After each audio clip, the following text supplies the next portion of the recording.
অয়ন অয়ন গুলিস্তানের মোড়ে বৈশা বন্ধু বাজে গান কাছে বাজায়া শুনে মন তাদের গান গুলিস্তানের মোড়ে বৈশা বন্ধু বাজে গান কাছে বাজায়া শুনে মন তাদের গান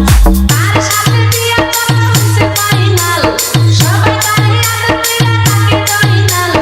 দেখতে বন্ধু বড় সুন্দর আসমানের চাঁদ একটি মেয়ের মিষ্টি হাসি খাইয়া নিয়েছিলাম আরে আমি ভালোবাসি সেটাই আমরা জানি আরে একটি মেয়ের মিষ্টি হাসি